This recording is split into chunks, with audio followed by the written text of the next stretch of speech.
In this video, we will be going to the next normal form, that is the third normal form. So, if we assume that a particular relation satisfies 3NF, it by default means it is already in 1NF and 2NF. So, it's default, like if you are going to a higher normal form, by default it means we have already satisfied the lower normal forms.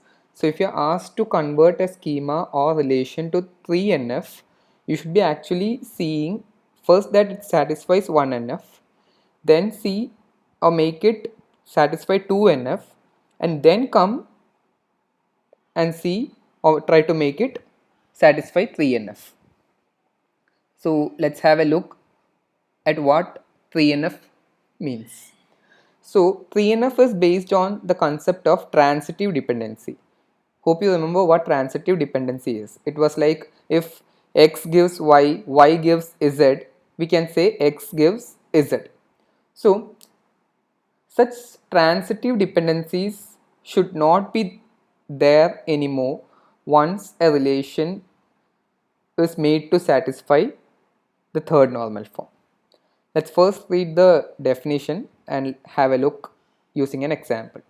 So it is based on the concept of transitive dependency. A functional dependency x gives y in a relation schema R is transitive dependency if there exists a set of attribute z in R that is neither a candidate key nor a subset of any key of R and both x to z and z to y hold.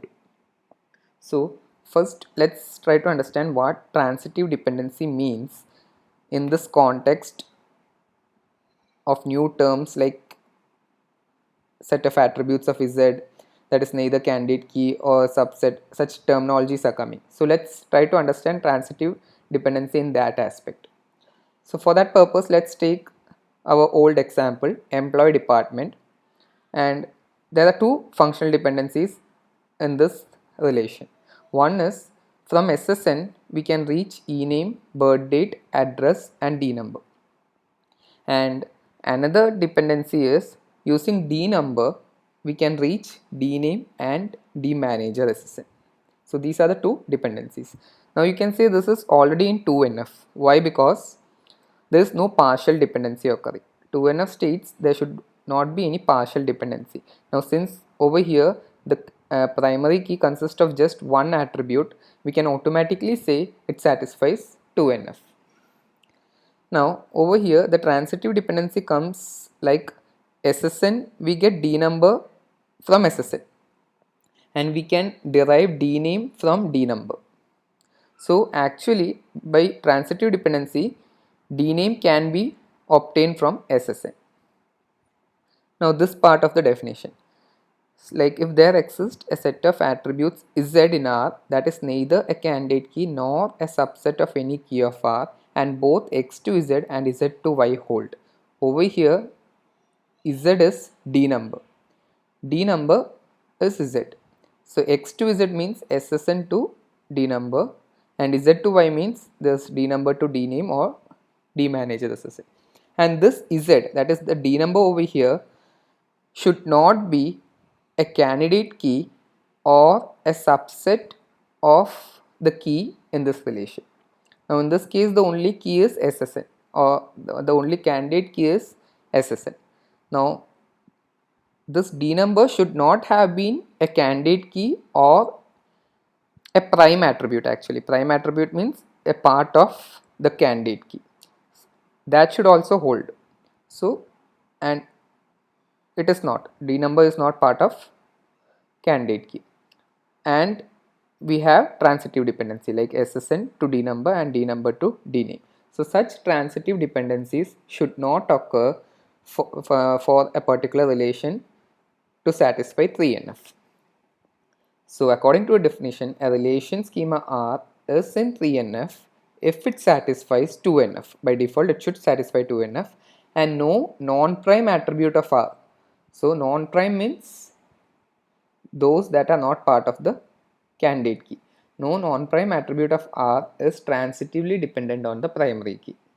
So in this case, so only if this is satisfied we can say it is in 3NF. If this condition is violated, it is not in 3NF and we need to convert that relation into 3NF. So this example is actually not in 3NF now. It is just in 2NF. So we need to convert this so as to make it satisfy 3NF. Now why does it violate 3NF?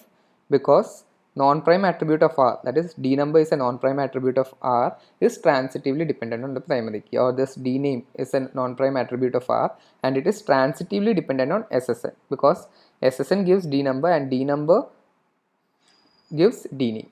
So there is transitive dependency in this relation. Now how to avoid this, or how to convert this relation into a form so as to avoid the violation? So we can actually split this table into two. So this can be, one table can be SSN gives this E name, birth date, address and D number. Another table can be for this functional dependency. To avoid this transitive dependency, we can split this part of the table into another table and make this D number the primary key. So this would be the second relation, D number would be the primary key, and from that D name and D manager SSN is obtained. So over here now you can see there is no transitive dependency in this table, there is no transitive dependency in this table. So these two tables separately are satisfying 3NF. So this table would be converted to these two tables.